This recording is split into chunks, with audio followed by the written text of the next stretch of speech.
مذہب اسلام اور دین یہ ہمارے لیے خوبصورت دین ہے. ہمارے لیے خوبصورت دین کے ساتھ ساتھ اس دین نے ہمیں بہترین زندگی گزارنے کا طریقہ بھی بتایا ہے.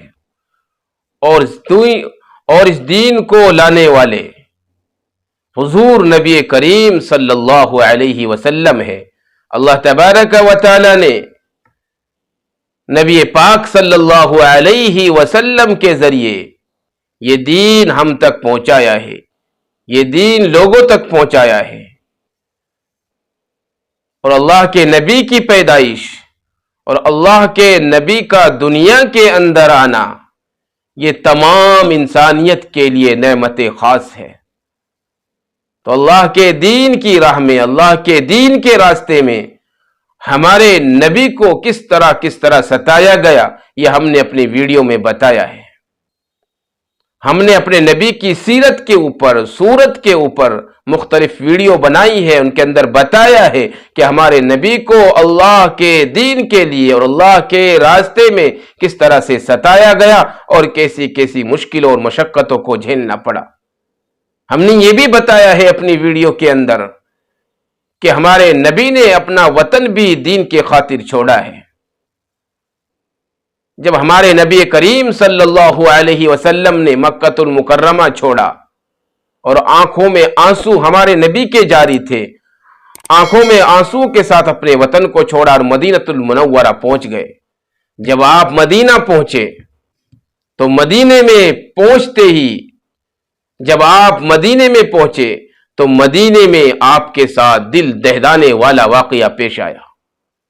کہ جس کو سن کر رونگٹے کھڑے ہو جاتے ہیں اور آنکھوں میں آنسو جاری ہو جاتے ہیں. ایک پکا اور سچا مسلمان، ایک پکا اور سچا مومن جب اس واقعے کو سنتا ہے اور اپنے نبی کی زندگی کو سنتا ہے اور اپنے نبی کی زندگی کے بارے میں جانتا ہے تو اس کی آنکھوں سے آنسو روا ہو جاتے ہیں. چنانچہ جب نبی کریم صلی اللہ علیہ وسلم مدینہ المنورہ میں پہنچے تو جنگوں کا سلسلہ شروع ہو گیا. سب سے پہلے احد کی لڑائی ہوئی، احد کی جنگ ہوئی. یہ احد کی لڑائی ایسی لڑائی تھی کہ جس کے اندر ہمارے نبی کریم صلی اللہ علیہ وسلم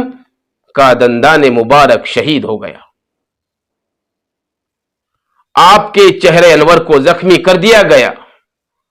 آپ کے چہرے کو لہولہان کر دیا گیا. جب آپ کے چہرے کو لہولہان کر دیا گیا، آپ کو زخمی کر دیا گیا، آپ کے دندان مبارک کو شہید کر دیا گیا تو آپ صلی اللہ علیہ وسلم نے کمال ضبط کے باوجود اس دن یہ فرمایا تھا کیف یفلح قوم شجوا وجہ نبی دمن، کہ وہ قوم کیسے کامیاب ہو سکتی ہے، وہ قوم کیسے ترقی پا سکتی ہے، وہ قوم کیسے بلندیوں پر پہنچ سکتی ہے کہ جس قوم نے اپنے پیغمبر کے چہرے کو زخمی کر دیا اور اپنے پیغمبر کے چہرے کو لہولہان کر دیا. اس وقت ہمارے نبی نے یہ ارشاد فرمایا تھا. تو ہمارے نبی صلی اللہ علیہ وسلم کا دندان مبارک شہید ہو گیا اور زرا کی کڑیاں ہمارے نبی کے چہرے انور میں دھس گئی، ہمارے نبی کا چہرہ لہولہان ہو گیا. اور اسی جنگ کے اندر ہمارے نبی صلی اللہ علیہ وسلم ایک گڈھے میں گر گئے تھے. اس وقت یہ افواہ پھیلی تھی کہ نبی کریم صلی اللہ علیہ وسلم کو شہید کر دیا گیا. تو یہ جو احد کی لڑائی ہوئی، یہ جو احد کی جنگ ہوئی، اس میں ہمارے نبی صلی اللہ علیہ وسلم کو اس طریقے سے ستایا گیا اور ایسی ایسی تکلیفیں ہمارے نبی کو دی گئی. اسی جنگ احد کے اندر آپ کے جانثار چچا حضرت حمزہ رضی اللہ تعالی عنہ کو شہید کر دیا گیا. یہ آپ کے جانثار چچا تھے. جب آپ کو شہید کر دیا گیا تو نبی کریم صلی اللہ علیہ وسلم اپنے چچا کی لاش کے پاس جب گئے ہیں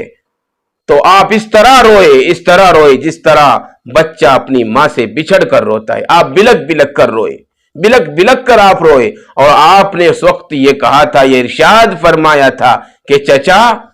آپ قیامت کے دن شہیدوں کے سردار ہوگے. انت الشہداء یوم القیامہ، کہ آپ قیامت میں شہیدوں کے سردار ہوگے۔ تو میرے عزیزو، یہ جو میں آپ کو اپنے نبی کی زندگی کے بارے میں بتا رہا ہوں، یہ اس لیے نہیں بتا رہا ہوں کہ آپ لوگ سنیں اور آپ لوگ دیکھیں اور سن کر اور دیکھ کر بھول جائیں، نہیں، اس لیے بتا رہا ہوں تاکہ اپنے نبی کے حالات کو سن کر اور اپنے نبی کے حالات کو پڑھ کر، اپنے نبی کے حالات کو دیکھ کر، اپنے نبی کی زندگی کو دیکھ کر آج جو ہم غفلت والی زندگی کو گزار رہے ہیں، ہم اپنے نبی کی تعلیمات کے مطابق گزارنے والے بن جائیں۔ یہ جو سیرت کی بات بتائی جاتی ہے، نبی کی بات بتائی جاتی ہے، قرآن کی بات بتائی جاتی ہے، یہ اسی لیے بتائی جاتی ہے تاکہ ہمارے دل کی کیفیت بدل جائے، ہماری زندگی بدل جائے، ہماری زندگی میں کامیابی آ جائے، ہماری زندگی میں کامرانی آ جائے۔ میرے عزیزو، آج افسوس یہ ہوتا ہے جب ہم اپنی زندگی کا جائزہ لیتے ہیں، اپنی زندگی کا محاسبہ کرتے ہیں، تو میرے عزیزو ہمیں یہ پتہ چلتا ہے کہ ہماری زندگی تو اپنے نبی کی تعلیم سے بالکل خالی پڑی ہے۔ آج ہم اپنی زبان سے اپنے نبی کی محبت کا دعویٰ تو کرتے ہیں، ہم یہ تو کہتے ہیں کہ ہمیں اپنے نبی سے محبت ہے، جب لیکن ہم اپنے دل کو دیکھتے ہیں تو دل ہمارے نبی کی محبت سے خالی ہوتا ہے۔ تو میرے عزیزو، ہم نے یہ واقعات بتائے ہیں اور مختلف واقعات مختلف ویڈیو میں بتائے ہیں، تو آپ اس ویڈیو کو محبت کی نظروں سے دیکھیں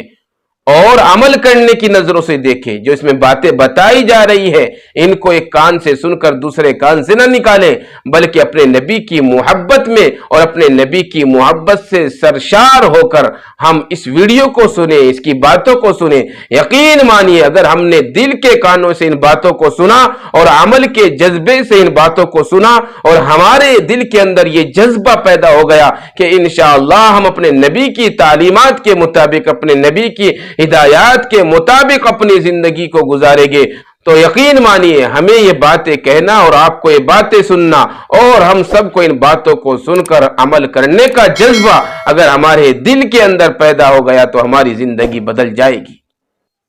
تو میرے عزیزو، آج کی اس ویڈیو کو دیکھ کر، آج کی ان باتوں کو سن کر آپ لوگ اپنے دل کے اندر پکا ارادہ کریں، عزم مصمم کریں کہ کچھ بھی ہو جائے، دنیا بدل جائے، دنیا والے ناراض ہو جائے، لیکن ہم اپنے نبی کی تعلیم کو نہیں چھوڑیں گے، اپنے نبی کی ہدایات کو نہیں چھوڑیں گے، اپنے نبی کی زندگی کو نہیں چھوڑیں گے، اللہ کو ناراض نہیں کریں گے، اللہ کے نبی کو ناراض نہیں کریں گے، ان کاموں سے دور رہیں گے جن کاموں سے ہمارے نبی اور اللہ رب العزت والجلال ناراض ہوتے ہیں۔ تو اپنے دل کے اندر یہ داعیہ کریں میرے عزیزو، یہ زندگی چند دن کا کھیل ہے، یہ پانی کے بلبلے کی طرح زندگی ہے، جس طرح پانی کے اندر بلبلہ اٹھتا ہے اور پھر اس بلبلے کی کوئی لمٹ نہیں ہوتی، اس کی کوئی عمر نہیں ہوتی، وہ کب پھوٹ جائے پتہ نہیں، اسی طرح انسان کی زندگی ہے پانی کے بلبلے کی طرح، کب ہماری سانسیں ٹوٹ جائے، کب ہماری زندگی کی شام ہو جائے، کچھ پتہ نہیں ہے۔ اس لیے میرے عزیزو، اپنے نبی کی باتوں کو سن کر ہمیں مرنے سے پہلے اپنی آخرت کی تیاری کرنی ہوگی اور ہمیں اپنے نبی کے دین کی طرف، اپنے نبی کی تعلیم کی طرف، اپنے نبی کی ہدایت کی طرف آنا ہوگا۔ اسی میں ہمارے لیے کامیابی ہے، اسی میں ہمارے لیے بھلائی ہے۔